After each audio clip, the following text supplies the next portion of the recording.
Shalom Varacha, que Hashem vous protège, vous donne la santé, la joie, la prospérité. J'espère que vous êtes en train de bien passer la fête de Hanouka, la fête que même que lorsque Mashiach va venir, on ne va pas arrêter de fêter cette fête. Cette fête, elle continuera tout le temps. Alors maintenant, on va essayer d'expliquer c'est quoi le but de cette fête. C'est quoi la raison que on fête cette fête de Hanouka? On allume les bougies. Chaque jour, on allume 1, 2, 3, 4, 5, 6, 7, 8, et après, c'est à l'année prochaine. Les amis, il faut savoir une chose, que c'est quoi la raison pourquoi les Juifs, presque, ils se sont assimilés avec les Grecs.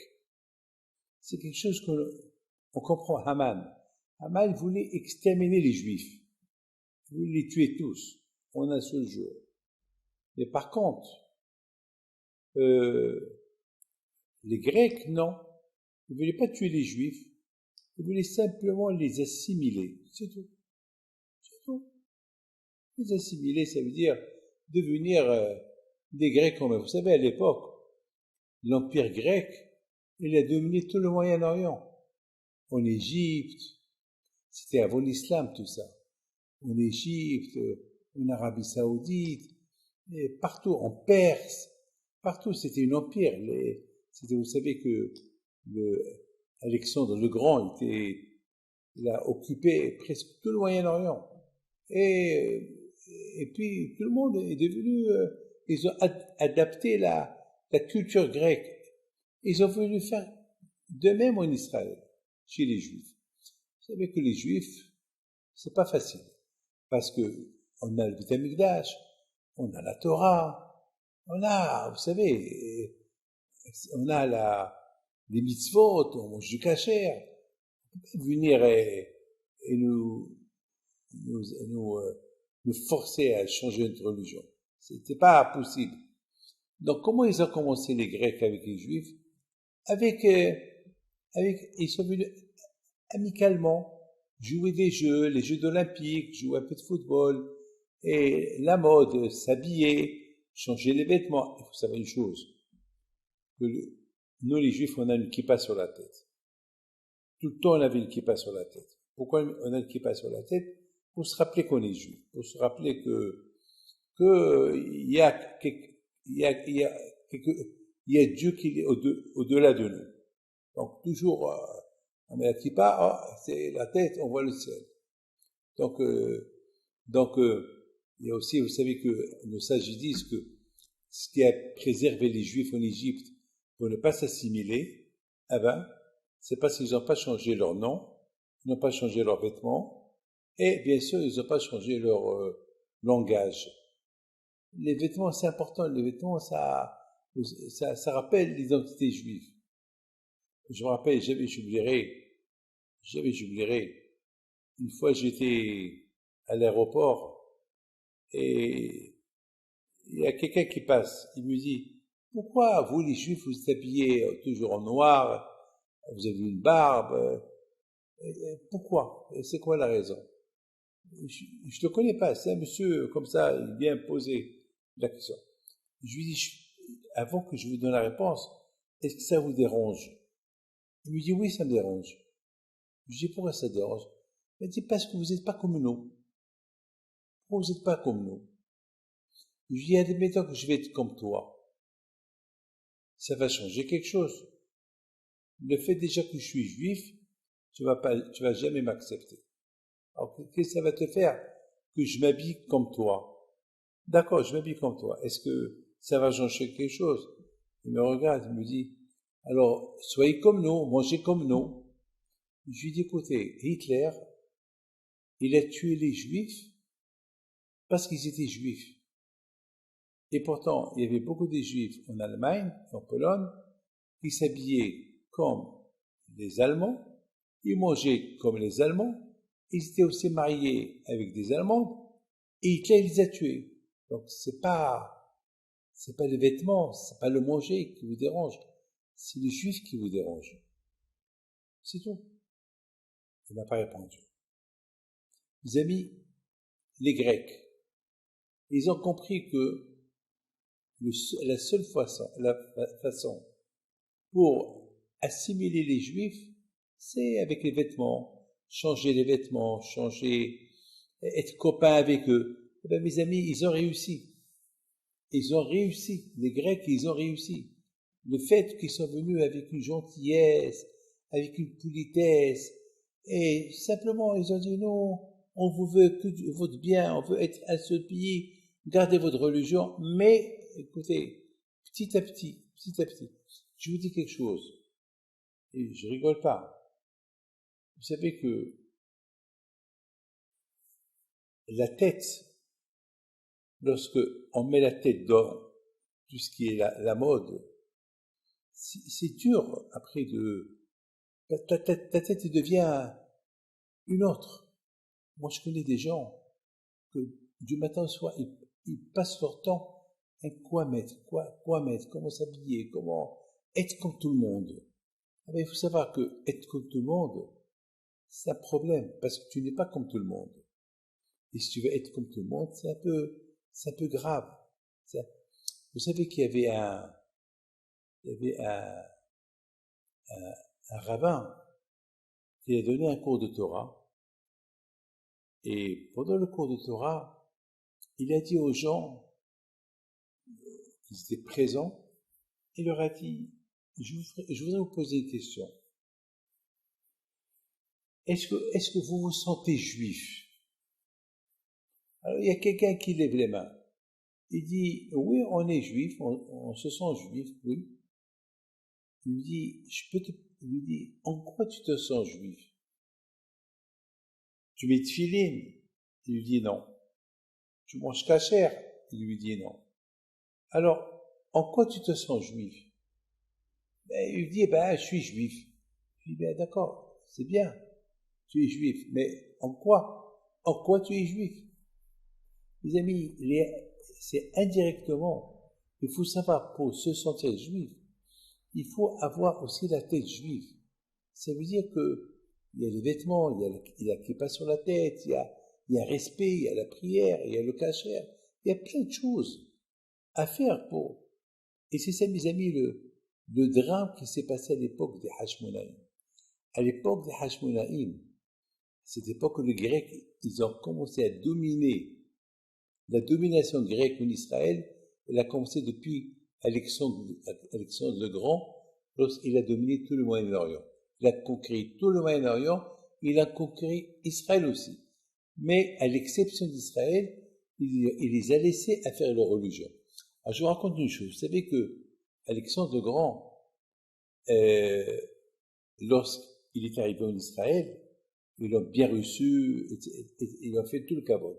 Il lui a dit, c'est pas peine de nous faire la guerre, on ne veut pas te faire la guerre, tu es un homme très fort, tu as une armée très forte, nous, voilà, on te donne les clés de tout Israël. Donc laisse-nous faire notre religion. Voilà. Si vous voulez qu'on vous donne les impôts, on vous donne les impôts, on vous donne tout ce que vous voulez. Mais, laissez-nous faire notre religion. Alors, il leur a dit, mais à une condition, je vais mettre ma statue dans le temple. Alors Shimon HaTzadik lui a dit, on ne peut pas te donner à faire la statue dans le temple, parce que la Torah nous interdit d'avoir des statues. Alors il a dit, alors, quelle preuve j'ai que vous allez rester fidèle à moi? Alors, pas de statue, pas de soldats grecs chez vous, vous n'avez pas adapté notre méthode de vivre, alors on a gagné quoi avec vous? Alors, ça dit que tu sais quoi? Tous les enfants qui vont naître cette année, on va les appeler Alexandre, sur ton nom. Ah, bon, vous allez faire ça, vraiment? Alors, ils lui ont dit, Votre Majesté, tous les enfants qui vont naître, on va faire un décret, on les appelle Alexandre. Donc, le nom Alexandre, il va devenir un nom réputé en Israël qui veut dire, voilà, nous sommes, nous sommes, nous sommes, nous sommes un peuple uni avec les Grecs. Parce qu'on donne votre nom à nos jeunes. Et Alexandre, il a accepté. Mes amis, écoutez très bien, j'ai vu un livre qui dit, parce que Shimon Tzadik, il a fait ça, il n'avait pas le choix, Shimon Tzadik. Il fallait qu'il donne un cadeau à Alexandre le Grand. Il n'avait pas le choix. Il fallait qu'il donne quelque chose. Mais j'ai vu des livres qui disent le fait que le nom Alexandre, qu'il était idolâtre et qu'il était très, très, très, qui se prenait pour quelqu'un d'important. Le nom, c'est ça qui a fait à ce que les Grecs, ils ont commencé petit à petit à dominer les Juifs. Parce que lorsqu'il y avait une naissance d'un enfant, ils vont l'appeler Alexandre, parce que tous les enfants qui sont nés en Israël cette année, s'il y avait 100 000, 200 000, ils s'appelaient Alexandre. Donc on entendait Alexandre de partout. Alexandre, c'est un nom grec. Alors, bien sûr, les Grecs qui étaient en Israël, donc ils venaient, votre fils est Alexandre, il va être un bon grec. Et c'est comme ça que les Juifs, ils ont commencé à s'assimiler avec les Grecs. Mes amis, il faut savoir une chose. Je vois des gens qu'ils donnent des noms à n'importe quoi à leur enfant. Ils ne comprennent pas que les noms, ça ajoute beaucoup sur les enfants. Il faut donner un nom biblique.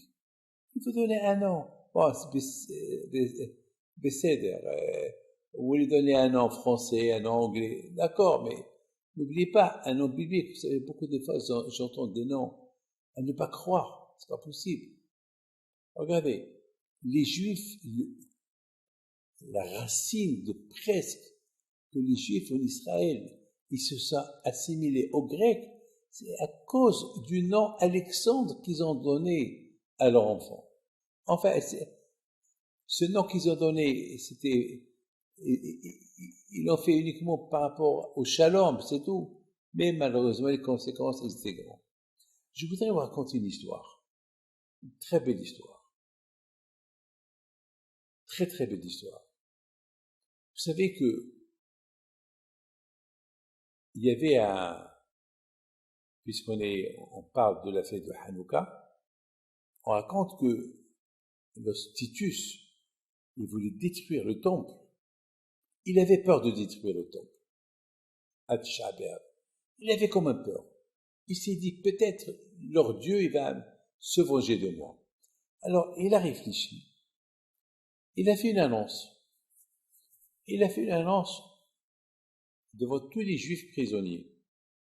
Il leur a dit, est-ce qu'il y a parmi vous un Juif qui est prêt à rentrer à l'intérieur et prendre ce qu'il veut de Beth Amikdash? Alors, les Juifs, aucun Juif était capable de de rentrer au temple. Vous savez que la Torah dit, la Torah, il y a un passage qui dit qu'un étranger qui rentre au Beth Amikdash, il est condamné à mort, il meurt. Hayav Karet, il ne termine pas ses 40 ans. Alors, personne n'était capable de faire ce geste de rentrer au Beth Amikdash et de prendre quelque chose qui appartient au Beth Amikdash. Il y avait un juif qui s'appelle Yosef Mishita. Il a dit, moi je rentre. Alors, il dit à Titus, mais en contrepartie, tu me donnes quoi? Il a dit, tu deviendras mon ami. Tu rentres avec moi à Rome. Je te donnerai la plus belle femme italienne que tu veux. Je te donnerai de l'argent. Tu seras bien honoré. Parce que ça va être toi qui va me permettre à brûler le temple. Tu rentres, prends ce que tu veux. Yosef Mishita, il rentre. Il se promène dans le Beth Amikdash. Et à un moment donné, il sort avec la menorah. Titus lui dit, ah, tu peux tout prendre, mais pas la menorah. Parce que la menorah, je la prends avec moi à Rome. J'ai beaucoup entendu parler de la menorah. Le miracle qu'il y a eu avec la menorah, que les Grecs, ils ont fermé le temple pendant 50 ans, le temps que presque tous les Juifs sont assimilés, et après les Juifs sont révoltés, et après ils ont chassé les Grecs d'Israël, ils sont entrés au temple, et la première chose qu'ils ont fait, ils ont voulu allumer la menorah, ils n'avaient pas d'huile, ils ont trouvé une petite fiole, et hop, cette fiole, elle est restée allumée 8 jours, et je sais que les Juifs, ils célèbrent ce miracle jusqu'à maintenant. Alors moi, je vais éteindre ce coutume-là, cette coutume-là que les Juifs, ils allument la menorah, je vais la prendre à Rome. Je vais l'éteindre. Comme ça, tous les Juifs ils vont comprendre qu'il n'y a pas de menorah. Il n'y a pas de Torah. Il n'y a pas de lumière. Il n'y a pas de miracle. Il n'y a pas d'âme juive. Parce qu'on sait très bien que Hachemen, l'huile, c'est les mêmes lettres de Neshama. C'est-à-dire que moi, j'ai envie de prendre, éteindre l'âme juive. Ce que les Grecs ont commencé et n'ont pas terminé, moi, je veux le faire. Donc la menorah, je la prends. Je la fais rentrer, laisse-la à sa place. C'est moi qui vais rentrer la prendre plus tard. Et je vais sortir pour la photo devant tout le monde. Alors, donc tu vas pas me prendre mon kavod. Tu vas pas me prendre ma gloire. Rentre, prends autre chose. Yosef Mishita, il dit non. Non. Mais alors, j'ai déjà fauté une fois, que je suis rentré alors que j'ai pas le droit de rentrer, je vais pas encore fauter. Alors, Titus, il lui dit, mais ça va te servir à quoi cette menorah? Tu es pas religieux, tu es athée. Et il dit, oui, j'étais athée, j'étais pas religieux. En ce moment-là, j'ai changé. Alors Titus, il lui dit, je veux pas trop perdre de temps avec toi, rends-la, sinon je te tue. Il dit, non, je la rends pas. Titus, il a donné l'ordre à ses soldats de le tuer. Ils l'ont tué, et après au même moment, il y a une voix du ciel qui sort et qui dit, Yosef Mishita, même que tu étais rachat, parce que tu as donné ton âme pour la menorah, alors la place à Gan Eden est là. Le monde futur est t'appartient. Alors tout le monde pose la question, qu'est-ce qui s'est passé exactement avec Yosef Mishita? Il y a une heure, il était un homme voyou, un homme athée, un homme qui s'en fout du tout. Il avait aucun respect pour le Beth Amikdash, et soudainement, une heure plus tard, il donne sa vie pour Hachem, il s'attache à la menorah. Qu'est-ce qui se passe? Qu'est-ce qui se passe en lui?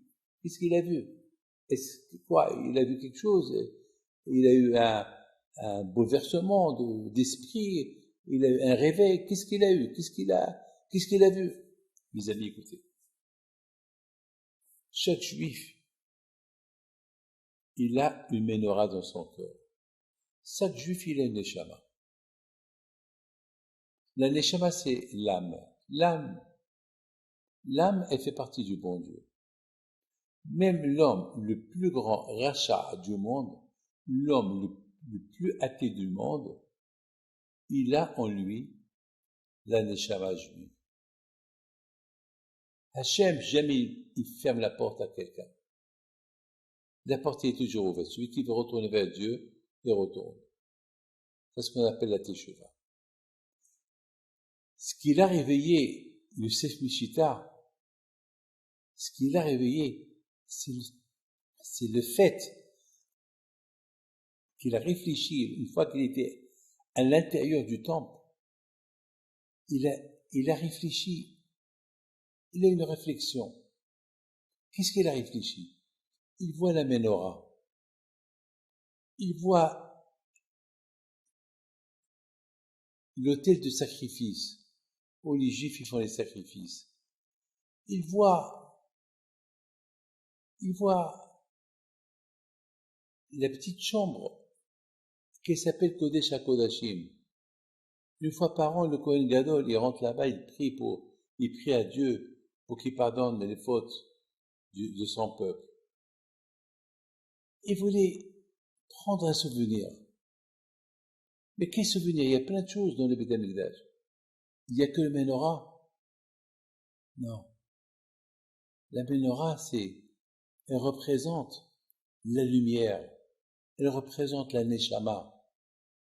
La Menorah, elle représente le peuple juif. Il s'est dit dans sa tête, très bien, Titus, il va me rendre un homme riche. Très bien, mais moi je veux pas de richesse. À quoi sert la richesse? Alors je veux voir cet endroit où les millions de juifs y viennent chaque année. Il va être brûlé, il va être détruit. Au moins je prends un souvenir du Beth Amikdash. Un souvenir qui représente la Torah. Un souvenir qui représente mon esprit, ma neshama. Et du coup, toute l'histoire juive, elle vient devant lui. Vous savez, mes amis, c'est tellement facile de se reconnecter avec le bon Dieu. C'est que tu réfléchis. C'est tellement facile. Vous savez, celui qui a les yeux ouverts, il voit les merveilles que le bon Dieu y fait. Yosef Mishita, il s'est réveillé. Ce qu'il a réveillé, c'est une fois qu'il va sortir avec la Menorah, Titus, il va brûler le Beth Amikdash. Donc, au moins, j'ai pris la Menorah qui va me reconnecter avec le bon Dieu. Au moins, j'ai pris un souvenir du Beth Amikdash. Lui, il savait pas que Titus, ce qu'il cherche, c'est la Menorah. Parce que pour Titus, il veut éteindre l'âme juive. Et Yosef Mishita, il veut rallumer l'âme juive. C'est ça ce que la Menorah représente. L'allumage de l'âme juive. Vous savez que lorsque les Hashmonaïm, ils sont entrés au Beth Amikdash, avant de commencer de nettoyer le Beth Amikdash et de mettre de l'ordre dans le Beth Amikdash, après 50 ans qui était fermé, la première chose qu'ils ont voulu faire, allumer la Menorah. Alors, on s'est posé la question, pourquoi allumer la Menorah? On attend. En plus, il n'y a pas d'huile. Alors, entre-temps, on va fabriquer de l'huile et on va nettoyer le Beth Amikdash. On va bien le restaurer.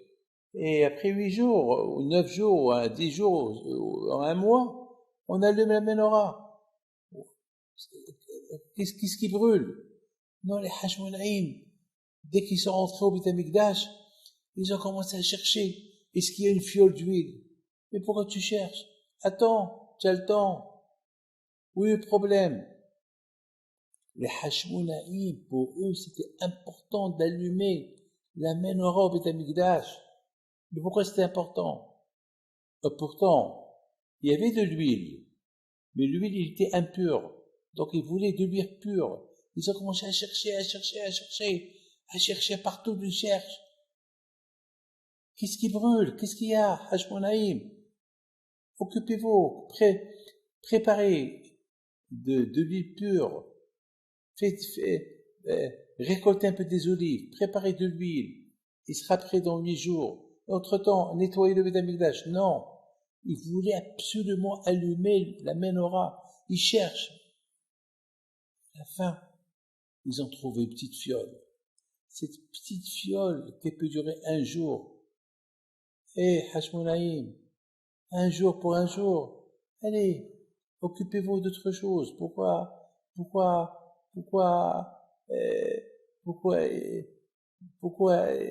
faire tout ça pour 1 jour?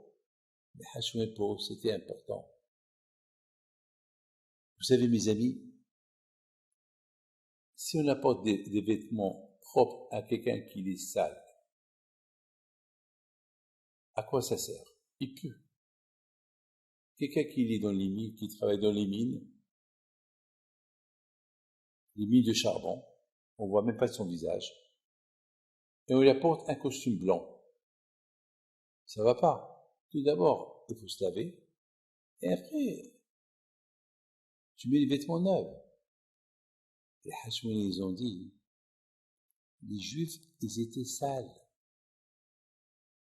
Ils ont perdu l'âme juive. Ils sont tous assimilés.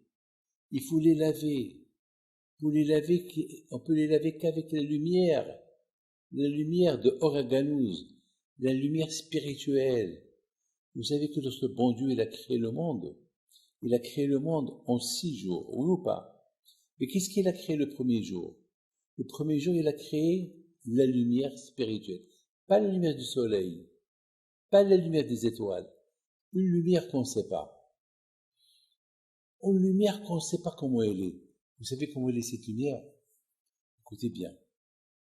Vous avez vu une lumière qui est invisible. La lumière, elle n'est pas invisible. Lorsqu'il y a la lumière, quand il y a la lumière, c'est la plus grande visibilité, c'est la lumière. Mais là, ça s'appelle la lumière invisible. C'est ce que le bon Dieu l'a créé. La lumière, on l'appelle Oraganouz, la lumière invisible. Comment est cette lumière invisible? Ah ben, mes amis, il y a une différence entre la lumière visible et la lumière invisible. La lumière visible, c'est une fois que tu fais des efforts dans la Torah. Alors tu sens une joie. C'est ça, la lumière invisible. Elle est invisible. Mais lorsque tu fais une mitzvah, ça te donne une joie. Waouh! Ça devient visible. On trouve la lumière invisible dans les fêtes. Lorsqu'on fait la fête de Pessah, Sukkot, Rosh Hashanah, Purim, Hanouka, et il y a la joie. C'est quoi cette joie? Ah ben c'est la joie de la lumière invisible. C'est ce qu'on appelle Oraganouz. Et la lumière invisible, on la trouve beaucoup de fois. Ça vous arrive d'écouter un cours de Torah et vous faites un sourire. Vous aimez le cours, vous faites un sourire. Ah ben voilà, vous avez découvert la lumière invisible. C'est la raison pourquoi Hachem Tovi dit, lorsqu'on fait Teshuvah, lorsqu'on fait pénitence, il faut faire pénitence avec joie. Avec joie. Et lorsqu'on reçoit des coups du bon Dieu, il faut les recevoir avec joie. Parce que lorsqu'on reçoit des coups, c'est l'obscurité. Mais lorsqu'on est heureux, on dit, ah ben c'est Hachem qui les a apportés, alors, ça se retourne en bien, ça se retourne en lumière. C'est la raison pourquoi il faut toujours dire merci à Hachem, et pour les bonnes choses et pour les mauvaises choses. Pourquoi? Parce que même des mauvaises choses qui nous arrivent, si on les accepte avec joie, le bon Dieu va les transformer en lumière, et ça va être bénéfique, et pas que Dieu préserve, ils vont faire du malheur. Mes amis, les Juifs, à l'époque des Grecs, ils se sont tellement assimilés, ils avaient tous les noms grecs, les vêtements grecs, ils parlaient le grec. C'est presque, ils ont tout perdu. Donc maintenant, il faut les laver de tout ça. Pour les laver de tout ça, il faut allumer dans le Beth Amikdash la menorah. Et si on allume dans la menorah, on va apporter le Oraganouz, la lumière cachée. Et cette lumière cachée, elle va réveiller les Juifs, et vont les réveiller de leur assimilation. Vous savez, mes amis, il y a une Gemara qui dit, Hachem, il a créé le monde. Avant qu'il a créé la lumière, c'est écrit, il y avait l'obscurité. L'obscurité. Et nos sages, ils disent, c'est quoi il y avait l'obscurité? Nos sages, ils disent une phrase terrible. L'obscurité, c'est les Grecs. Les Grecs qui vont apporter l'obscurité dans le monde. Les Grecs qui vont interdire d'étudier la Torah. ils vont interdire de faire le Shabbat, interdire de faire le Brit Mila, interdire de manger kasher, interdire d'être juif. Le juif, il vit dans la lumière de la Torah. Et maintenant, les Grecs, ils ont apporté ces techniques. Ils veulent pas tuer les juifs, mais ils veulent faire oublier la Torah chez les juifs. Moi, David Pinto, on peut pas me faire ça. Je me battrai. Je donnerai ma vie pour ma Torah, pour le Shabbat. C'est ma lumière. J'attends le Shabbat toute la semaine. Vous savez, mes amis, une fois, je viens d'un voyage et je rentre à la maison. J'avais faim et je trouve un sandwich. Dans ma tête, c'est un des sandwichs que ma femme a préparé pour un de mes enfants et ils l'ont oublié. Et j'ai fait une tilage, je me suis lavé la main et j'ai commencé à manger. Et à un moment donné, j'ai dit, David, je suis sûr que la viande qu'il y a dans le sandwich est cachère. Soudainement, j'avais un doute. Après, j'ai tout craché, j'ai tout jeté, je me suis lavé la bouche et je me suis fait un café et j'ai pris un gâteau. Ma femme, elle arrive et je lui pose la question. Viviane, ce sandwich. Oh non, non, tu as mangé? Je lui dis non, non, j'ai commencé à manger, mais j'ai tout jeté. Non, c'est un sandwich que j'ai acheté pour le peintre. Il y a un peintre qui n'est pas juif, qui est venu pour peindre à la maison. Ouf, j'étais content que je ne l'ai pas mangé. Mes amis, je suis pas un prophète. Comment j'ai su comment j'ai eu des doutes? Eh ben, mes amis, lorsqu'on fait attention à ce qui rentre dans la bouche, eh ben, le bon Dieu t'aide à t'aider à ce que rien ne rentre dans ta bouche. Je vous raconte quelque chose. J'étais dans un vol Air France. Il y avait avec moi un musulman marocain. Un Marocain. Et voilà, pour le service, alors, on sert les repas, et lui, il a commandé halal, mais ils lui ont pas donné. Et ça m'a fait plaisir de voir un Marocain qui respecte la religion, qui ne mange pas du non kasher. Il veut halal. Alors là, je lui ai proposé, je lui ai dit, j'ai mon repas, il est kasher, je peux vous le donner parce que moi j'ai des sandwichs. Vous savez, il m'a fait un sourire. Il me dit, vous savez, je vous connais pas, mais j'ai jamais mangé quelque chose qui n'est pas kasher. Je mange chez les juifs, je suis marocain comme vous, parce qu'après on a discuté qui j'étais, etc., etc., etc.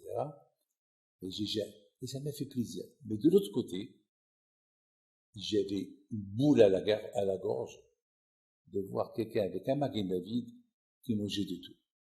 Et ça m'a déplu. Et à un moment donné, ce monsieur là-bas, il se lève pour marcher, il était tout rouge avec le vin et tout. Je parle du juif. Il me dit, vous êtes rabbin? Je lui dis, et vous êtes quoi? Il dit, moi, je suis comme vous. Je lui dis, non, tu n'es pas comme moi et tu n'es pas comme lui. Ah bon? C'est qui lui?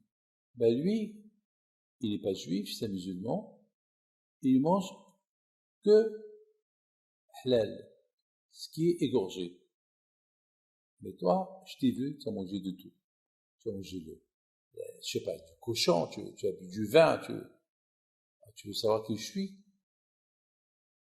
Alors, moi, bien sûr, je mange que du kasher. Je suis, ne me dis pas que tu es comme moi. Pour être comme moi, il faut se comporter à être comme moi. Ben, c'est ça à l'époque, les Juifs en Grèce. Jamais j'oublierai. Jamais, jamais, jamais j'oublierai.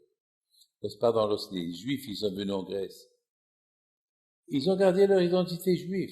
Parce que les Grecs, ils leur ont dit, restez juifs comme vous voulez. Mais, soyez comme nous. Mais à quoi ça sert? soyez comme nous et restez juifs. C'est impossible. C'est fini. Mes amis, c'est ce qu'ils ont fait les Hashmonaïm.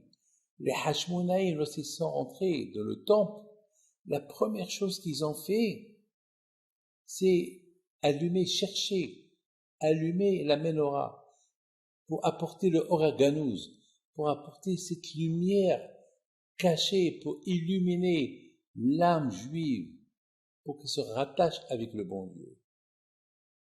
Déjà, les nettoyer, et après, on va habiller le Beth Amikdash, après, parce que le Beth Amikdash représente l'habit juif. Alors après, on va l'arranger, mais tout d'abord, l'âme, c'est important de purifier l'âme.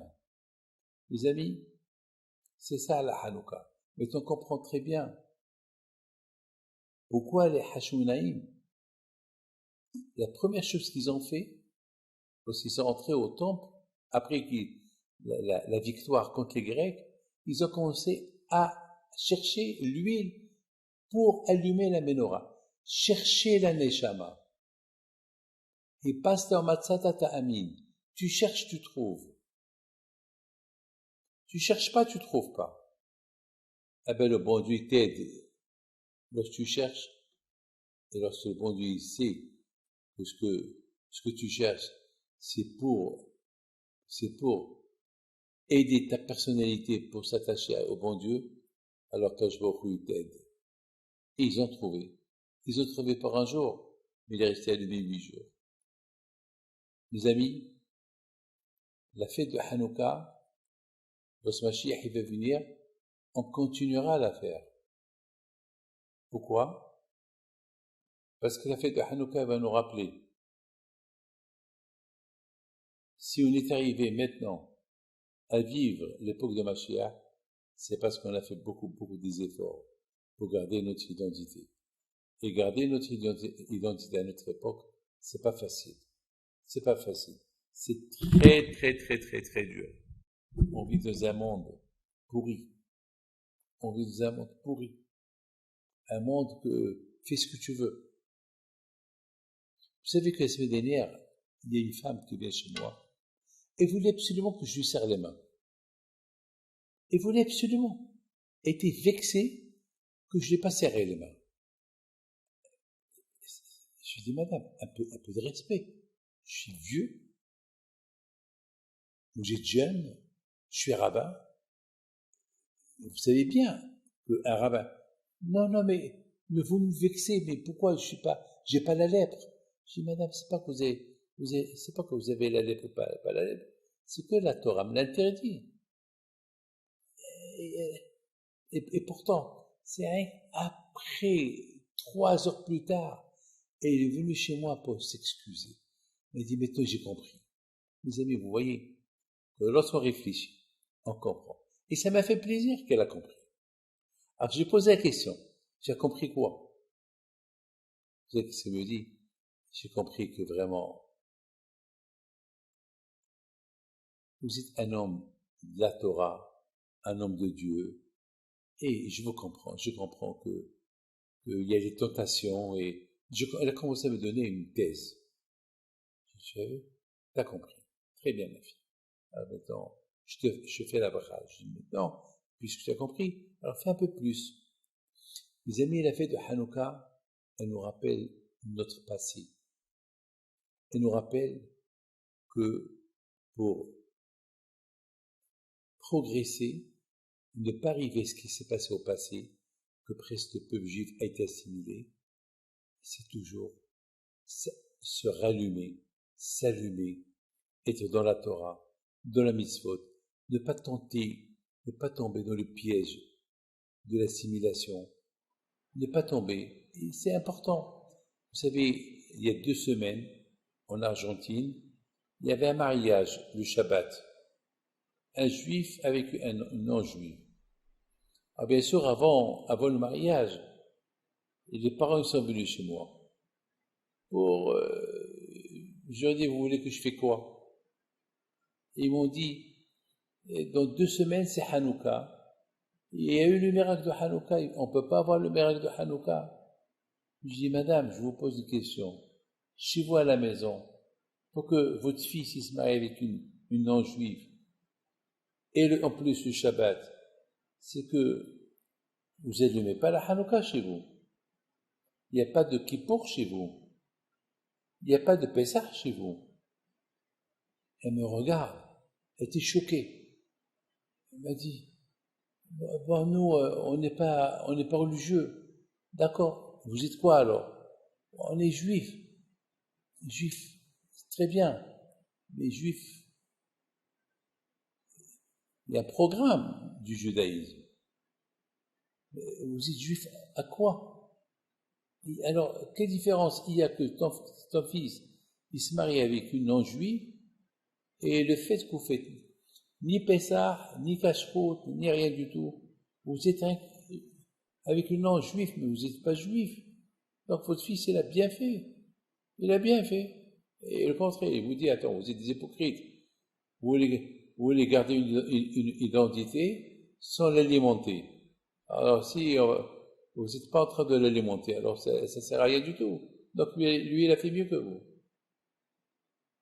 C'est là qu'ils se sont rendus compte de Tibet. Ouais, ils ont commencé à faire Hatat et Avit et Pacha, ils ont commencé à pleurer. Mes amis, j'ai raconté une belle histoire. Il y a quelqu'un, un couple qui sont venus chez moi. Ils m'ont dit, Rabbi David, on n'a que des filles, mais on veut un garçon, on veut l'appeler David comme vous. Je dis, ah bon? Pourquoi comme moi? On veut, comme ça, chaque fois qu'on l'appelle, on pense à vous. Écoutez, tout d'abord, il faut bien comprendre, c'est pas que le fait d'avoir un fils qui s'appelle David, qui vous rappelle qui je suis. Moi, il faut qu'il s'appelle David et qu'il vous rappelle, non pas ce que je suis le petit-fils de Rabbi Haïm Pinto. Il faut que vous soyez dans la Torah. Il faut l'éduquer, lui donner une bonne éducation juive, Shabbat. Je sais que vous ne faites pas trop Shabbat. Je sais que vous êtes un peu light dans la religion. Alors, moi, je ne suis pas light. Alors, si vous voulez David, alors, ils me regardent et ils m'ont dit, Rabbi, on est prêt à faire tout. On a beaucoup réfléchi. Alors, je leur ai fait la bracha. Et Baruch Hashem, ils ont eu un garçon. Ils l'ont appelé David. Et Baruch Hashem, j'étais Sandak. Et Baruch Hashem, si ils sont dans le chemin de la terre. Mes amis, n'oubliez pas une chose.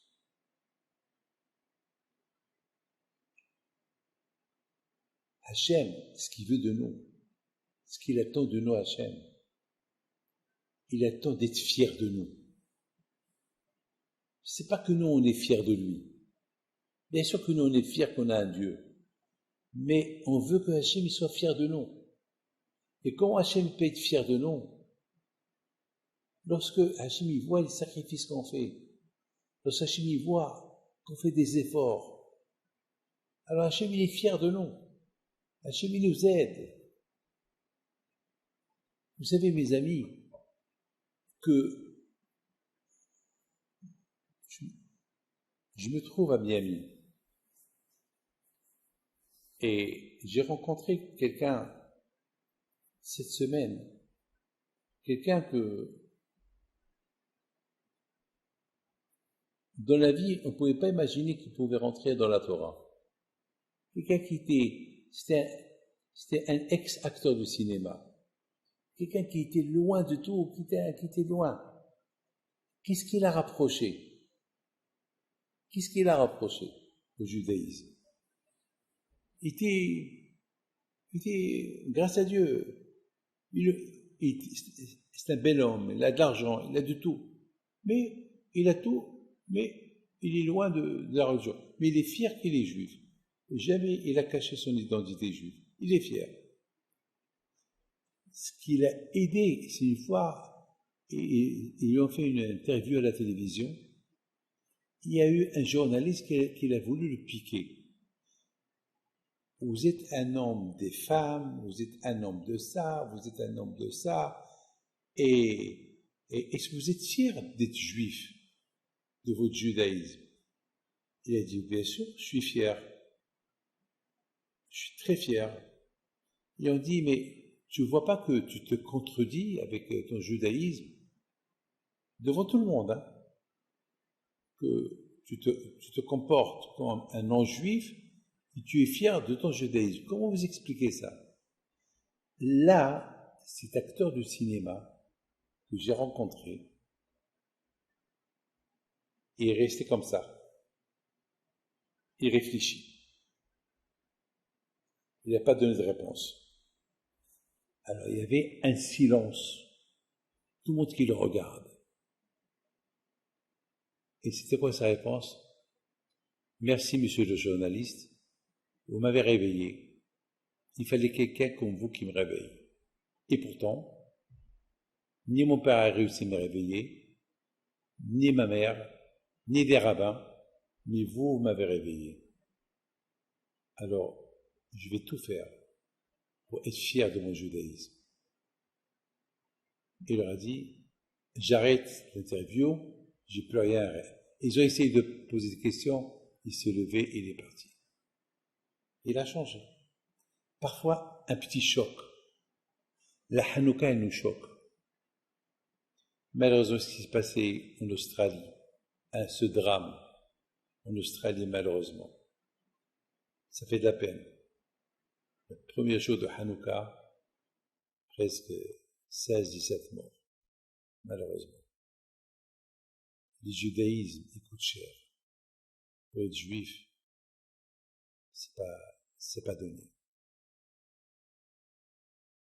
Demandons à Kadosh Baruch Hu que Dieu repose leur âme en paix. Demandons à Kadosh Baruch Hu qu'il apporte la paix dans le monde. Que cette fête de Hanouka soit une fête, si Dieu veut, une fête qui va porter bonheur à tout le monde. C'est une fête qu'on allume chaque jour, on en ajoute. Premier jour, une bougie, deuxième jour, bougie. Et pourquoi on n'allume pas les 8 à la fois? Chaque jour, on allume 8.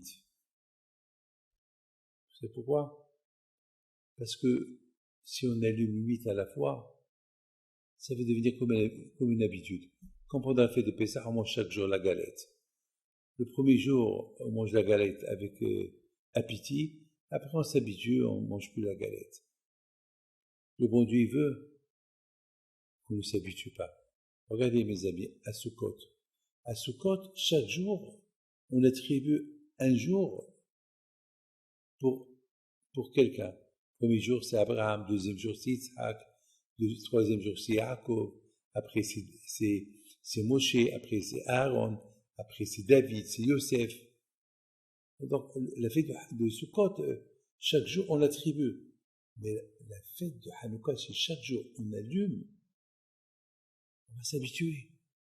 Donc, le fait qu'on allume chaque jour, alors on apprend, comme qu'ils disent Bethilel, on apprend que dans le judaïsme, il faut progresser. On ne peut pas devenir un tzaddik d'un seul coup. On progresse. Et aussi, Hanouka du verbe Hinour. Hinour, c'est l'éducation. On ne peut pas éduquer nos enfants d'un seul coup. C'est petit à petit. Encore, et encore ajoute, et encore. Jusqu'à, comme le bébé lorsqu'il commence à marcher. On lui apprend à marcher doucement, il tombe, il marche. Et c'est comme ça, mes amis. C'est ça la fête de Hanouka. La fête de Hanouka, elle nous rappelle dans quel état on était à l'époque des Grecs et à Kashorou, avec la lumière, avec la fiole d'huile qui devait durer un jour, elle a duré 8 jours, le temps de nettoyer tous les Juifs. Une fois qu'ils ont nettoyé tous les Juifs, que leur âme est devenue spirituelle, ils ont repris la religion et la cache-route et tout. Alors là, ils pouvaient dire, le miracle accompli. Le miracle accompli, c'est lorsqu'on retrouve nos sources. C'est ça le miracle. Et tant qu'on est loin de nos sources, on n'est pas dans le miracle. On peut être riche, on peut être milliardaire, on peut gagner le loto. Vous savez qu'en Amérique, il y a un loto qui joue, que celui qui gagne $1 milliard. Alors il y a des gens qui viennent chez moi. Ils me posent, Rabbi David, vous pouvez nous donner les numéros pour... et on se partage. Et je leur ai dit, si je connais les numéros, je l'ai fait pour moi-même. Moi, je n'y crois pas au loto. Moi, je ne crois pas. Le loto, ça va me rendre un voyou. Je vais m'éloigner du bon Dieu. Si je gagne $1 milliard, je ne vais plus étudier, je ne vais plus ouvrir un livre. Je vais devenir fou. Je préfère avoir de quoi vivre et rester un bon juif. Je vais faire quoi avec $1 milliard? Je vais devenir quoi? Ça va m'ajouter quoi? Ça va m'apporter quoi? Quel bonheur? Regarde. Les gens ils courent l'argent, l'argent, l'argent. Plus que tu cours derrière l'argent, tu laisses ta religion derrière toi. Demande à Dieu la parnassa, qui te demande rien, et progresse. Les amis, je vous souhaite une bonne fête. Dieu vous protège, vous donne la santé, la joie, la prospérité. Amen, amen, amen.